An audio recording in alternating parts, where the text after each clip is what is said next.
하나님께서 우리 모두에게 주신 말씀은 신명기 10장 11장의 말씀 가운데 신명기 11장 10절부터 12절까지의 말씀입니다. 신명기 11장 10절부터 12절까지의 말씀, 구약성경 279페이지입니다.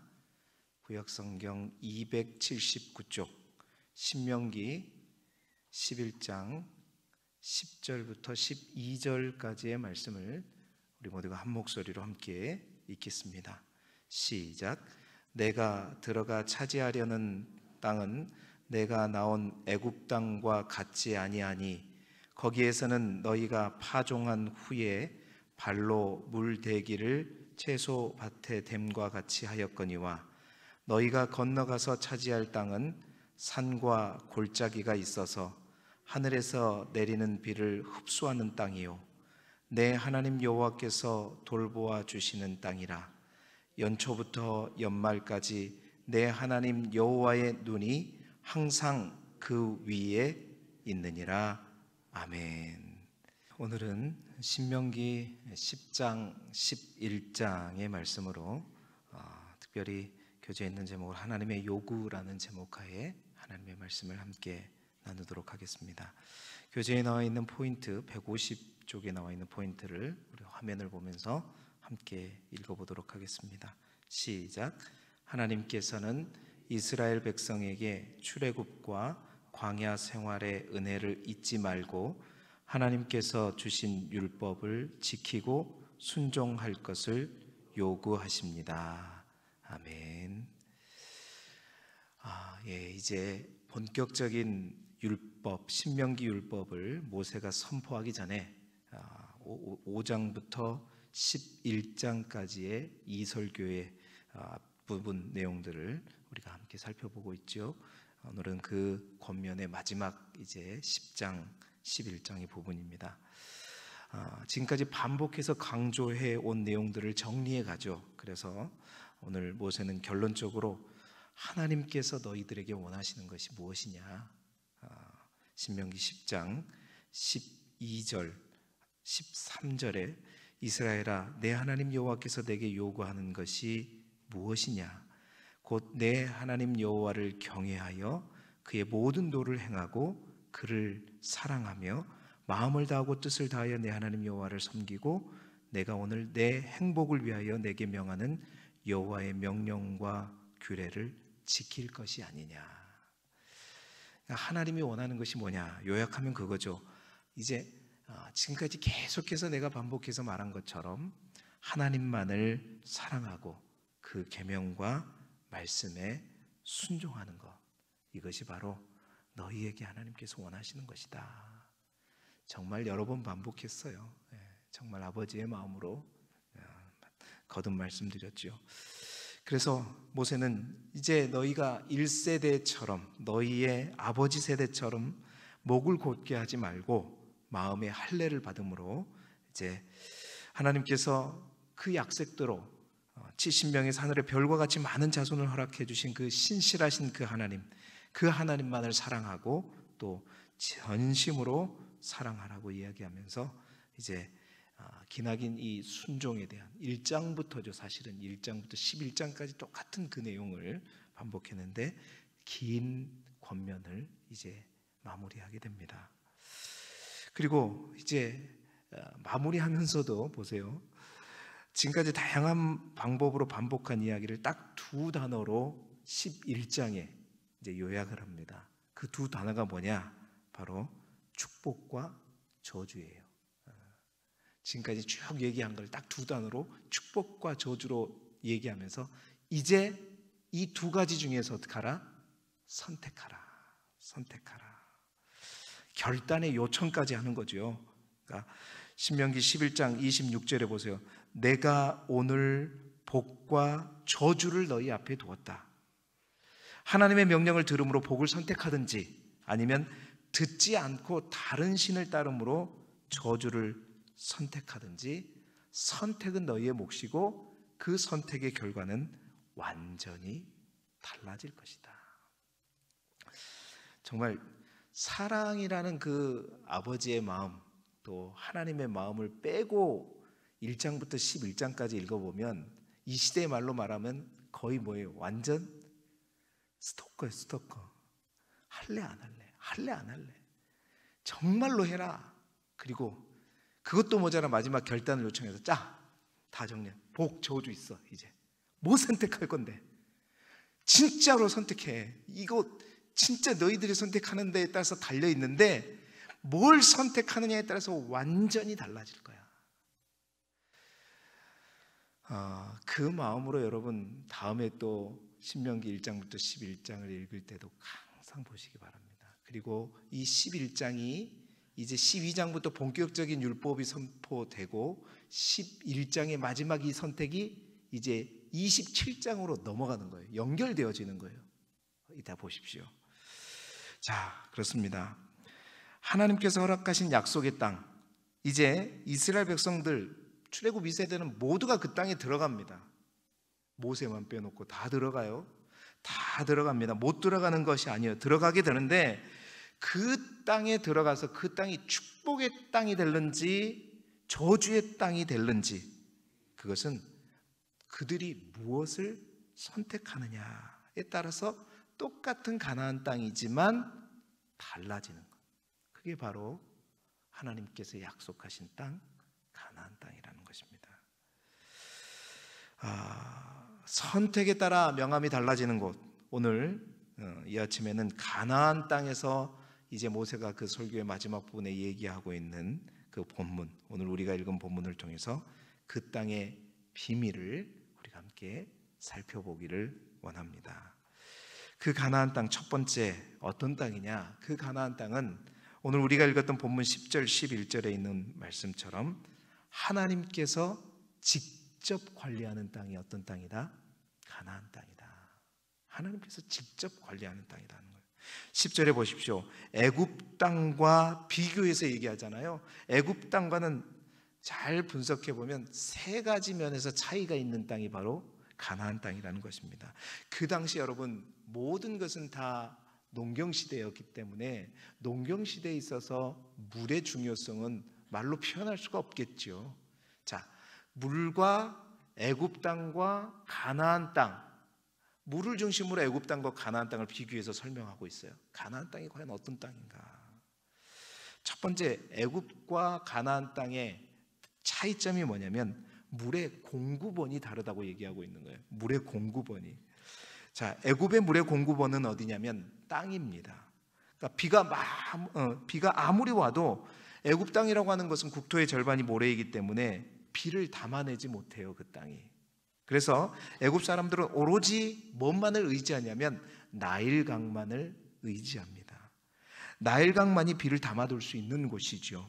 그래서 봄만 되면 범람에서 홍수가 나는 나일강이지만 애국 사람들은 물의 근원이 되는 이 나일강을 떠날 수가 없어요. 항상 이 나일강을 붙들고 있는 겁니다. 이 나일강에서 흘러나온 물을 그 저수지에 저장해 두고 필요할 때마다 그 물을 끌어 쓸 수밖에 없는 곳이 바로 애굽 땅이에요. 그러나 가나안 땅, 그 가나안 땅의 물의 공급원은 땅이 아니라 어디다? 하늘이다. 하늘이다. 가나안은 땅의 저수지를 사용하는 것이 아니라 하늘 저수지. 다시 말해서 하나님께서 수문을 관리하시는 하늘 저수지가 물의 공급원이라는 거예요. 여러분 너무 멋지지 않습니까? 땅의 저수지가 아니라 하늘의 저수지가 있어요. 그 저수지의 문을 누가 관리하셔요? 하나님이 관리하신다. 그 저수지는 물이 바닥날 날이 없습니다. 그리고 언제든지 하나님이 원하시기만 하면 그 문이 열려지고 공급을 염려할 필요가 없어요. 모든 곳에 그냥 촉촉히 물이 다 가는 곳이죠.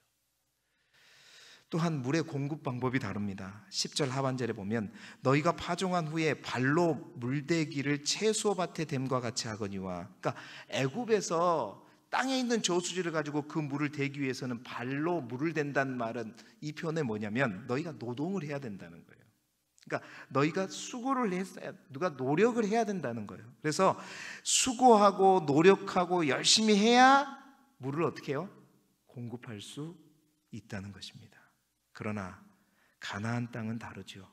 가나안 땅은 물을 대기 위해서 발이나 손이나 머리도 우리가 쓸 필요가 없다는 거죠. 가나안 땅의 물 공급 방식은 뭐예요? 때에 따라, 할렐루야, 때에 따라 공급하는 방식입니다. 누가요? 하나님께서. 뭘로? 이른 비와 늦은 비로. 여러분, 가나안 땅은 4월부터 9월까지 긴 기간 동안이 건기입니다. 물이 거의 없어요. 비가 내리지 않아요. 그런데 10월부터 그 다음에 3월까지가 우기인데, 그 10월 우기가 시작될 때 아주 큰 많은 비가 내립니다. 왜일까요? 4월부터 9월 달까지 비가 없이 그냥 굳어있는 그 땅에 물이 호복하게 내림으로 말미암아 그 땅을 어떻게 해요? 다 그 굳은 땅을 다 적셔주고 풀어주는 거예요. 그리고 이제 때를 따라 쭉 오다가 마지막 3월경에 이제 우기가 끝나갈 무렵, 그 추수기가 다가올 그때에 또 충만한 비가 내리는데, 그 비를 늦은 비라고 하는 거예요. 그 비가 마지막 결실이 통통하고 잘 익어갈 수 있도록, 풍성한 결실이 될 수 있도록 그 늦은 비가 역할을 해주는 것이죠. 여러분, 그래서 발로 물대기가 필요 없는 땅이 어떤 땅이다? 가나안 땅이다. 신명기 11장 14절에 적당한 때라고 했는데, 이 적당한 때의 히브리어 원어의 의미는 꼭 필요한 시기, 정확한 때, 그러니까 정확한 타이밍에, 이게 때를 따라 적당한 때의 의미예요. 하나님께서 수많은 저수지의 문을 여서서 충만하게 필요한 만큼 정확하게 주신다. 우리의 힘과 노력이 필요 없을 뿐만 아니라 정확한 타이밍에 하나님께서 물을 주시는 곳, 그곳이 어떤 땅이라고요? 가나안 땅이라는 겁니다. 마지막으로 물의 저장 방법이 달라요. 11절을 보게 되면 애굽에서는 평평한 곳에서만 농사를 지을 수 있습니다. 왜냐하면 땅이 높으면요, 그 당시에 나일강에 물을 끌어 쓸 수가 없어요. 모터가 있다거나 그런 게 없었기 때문에요. 한계가 있는 거죠. 높은 땅에서는 농사를 지을 수 없습니다. 농사 자체가 불가능하죠. 그런데 이스라엘, 가나안 땅에는 어떻게 해요? 산도 있고 골짜기도 있어요. 사막도 있지만, 그런데 그 산과 골짜기가요, 이런 평지에 있다는 땅하고 또 다른 토양이라서 그 산과 골짜기가 비를 흡수하는 땅이래요. 그러니까 바로 그곳에서도 뭐가 날 수 있어요? 열매가 날 수 있는 땅의 요건이 되는 것이고, 또 땅의 저수지를 대가지고 발로 물대기로 되는 것과 달리 하늘에서 물이 공급되어지기 때문에 아무리 높은 산이든 어떤 산이든 위에서 물이 내리는데 발로 물대기가 필요 없는데, 어떤 곳이든지 물을 흡수하면서 또 과실을 낼 수 있는 곳이, 열매를 거둘 수 있는 것이 어떤 땅이다? 바로 가나안 땅이다. 사람의 수고가 없이 물을 주시고 자라게 하시고 거두게 하시는 하나님께서 어떻게 해요? 직접 관리하는 땅이다. 여러분, 그렇습니다.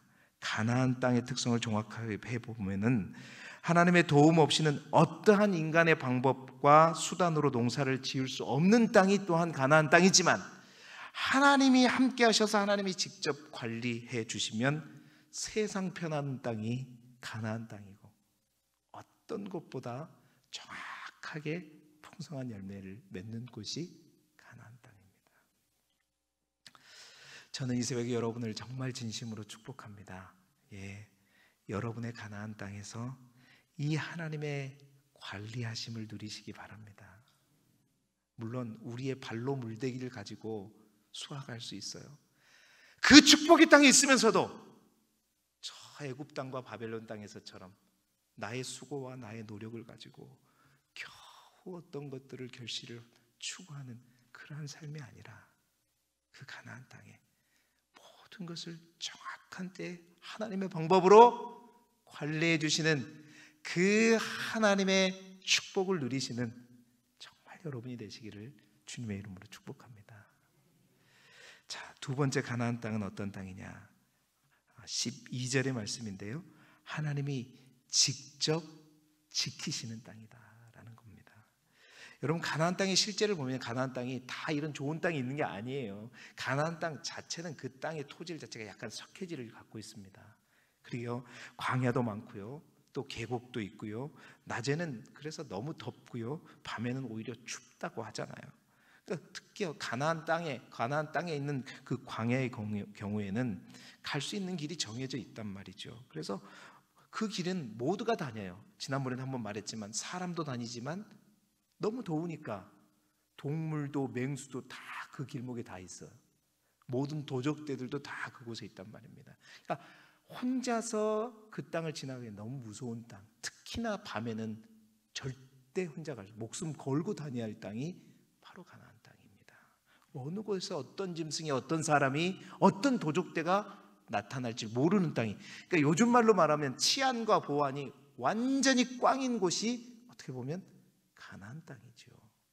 그런데요, 그 가나안 땅의 하나님 나라의 백성들은 특권이 있어요. 그게 뭐냐? 그들이 거하는 가나안 땅의 특권이 뭐냐? 12절에 우리 읽었던 말씀인데 다시 한번 읽어보겠습니다. 1장 12절의 말씀을 우리 함께 읽어보도록 하겠습니다. 시작. 내 하나님 여호와께서 돌보아 주시는 땅이라 연초부터 연말까지 내 하나님 여호와의 눈이 항상 그 위에 있느니라. 할렐루야. 가나안 땅은 정초부터 섣달 금은날까지 하나님의 눈이 단 한순간도 떼지 않고 항상 어떻게 있다? 그 위에 있다고 말씀하십니다. 하나님께서 직접 살피시는 눈으로 이스라엘 백성, 그 땅의 백성들을 어떻게 하신다? 지키고 보호하신다. 여러분, 다윗이 이런 하나님을 찬양하잖아요. 시편 121편. 내가 산을 향하여 눈을 들리라. 나의 도움이 어디서 올까? 다윗은 이렇게 고백하죠. 이스라엘을 지키시는 이는 졸지도 아니하시고 어떻게 해요? 주무시지도 아니하신다. 여호와께서 오른쪽에서 내 그늘이 되시고 밤에 달도 너를 해치지 아니하리로다. 밤의 달이 그 의미예요. 밤에 혼자 그 길을 가면 너무 무서운 동네거든요. 그런데 밤의 달이 너를 해치지 아니하리로. 여호와께서 너를 지켜 모든 환난을 명쾌하시며 또 내 영혼까지도 어떻게 하는 곳이다? 지키신다. 여러분, 하나님께서 보안과 경비를 책임지시는 땅이 어떤 땅이라고요? 가나안 땅입니다. 가나안 땅이에요. 가나안 땅의 특권입니다. 하나님의 불말과 불면거를 통해서, 또한 하나님의 천군 천사를 통해서 하나님께서 지키시는 지역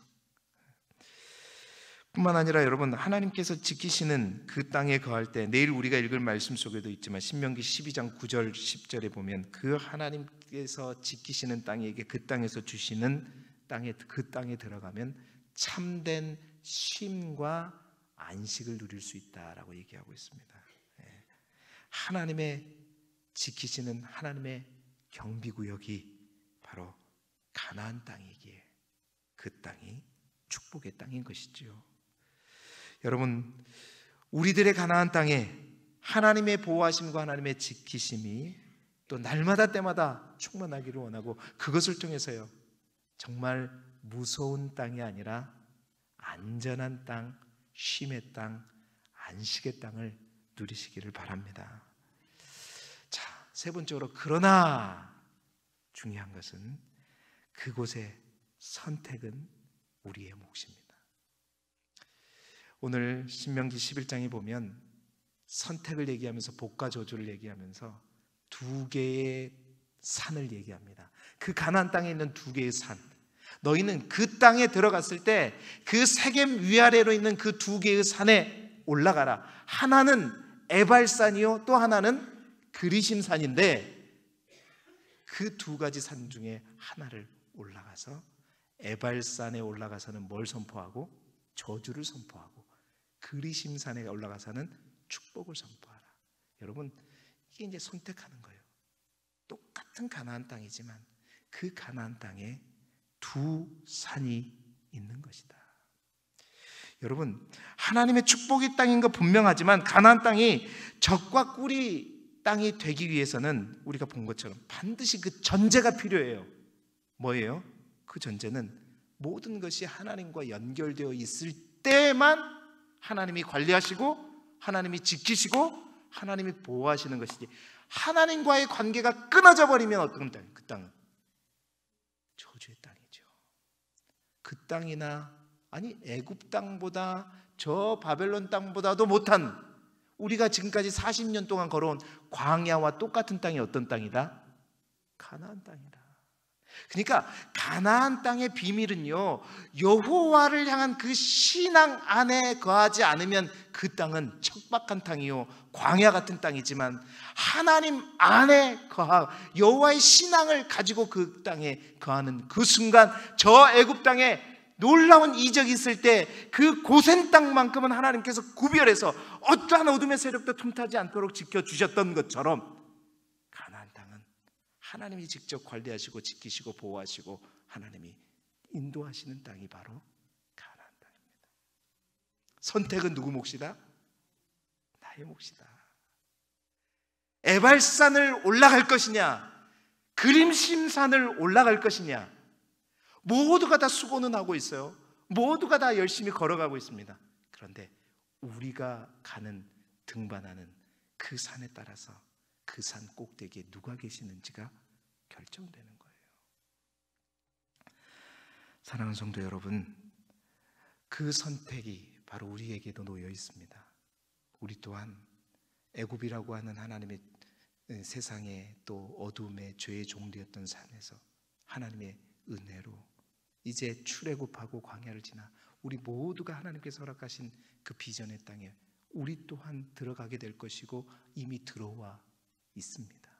그러나 그게 끝이 아니라 그 땅의 가나안 땅, 나의 가나안 땅에서 나는 지금 어느 산에 올라가고 있는가?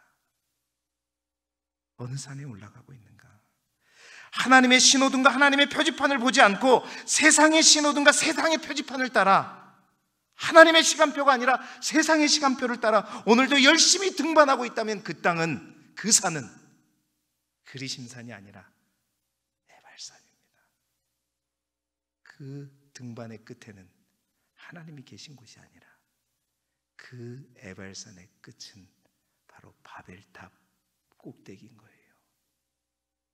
그 땅에 그 꼭대기에 도착한 순간 모두 흩어지게 될 겁니다. 이제 오늘 주님께서 이제 모든 것이 다 멈춰 있는 날입니다. 오늘은 우리 주님께서 어제 죽으시고 이제 무덤 속에 계시는 날이 오늘이에요. 모든 것이 멈춰 있습니다. 이 멈춰 있는 이 시간, 이제 다시 우리가 일어나서 어디로 갈 것인가?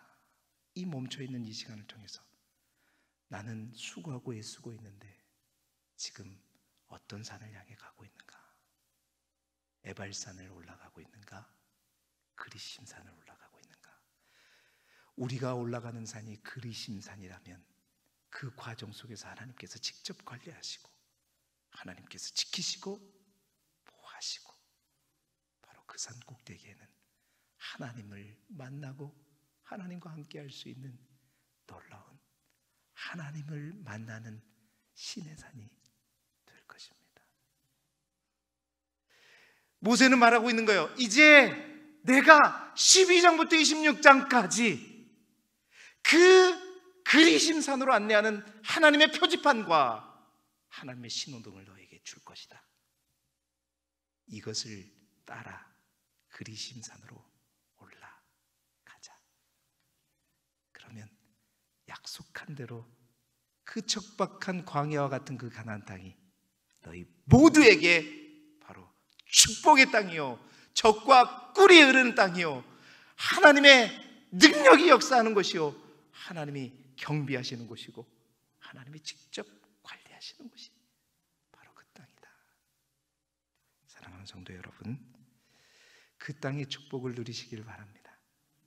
오늘도 발로 물대기 하지 마시고 하나님께서 채우시는 그 축복을 누리며 참 안식을 얻으며 똑같은 이 세상 100년의 인생을 살아가더라도 하나님의 지키심과 보호하심과 예수 믿고 그 축복을 누려야 되잖아요. 그 땅을 살아가는 저와 여러분이 되기를 그리스도 예수 이름으로 축복합니다. 기도드리겠습니다.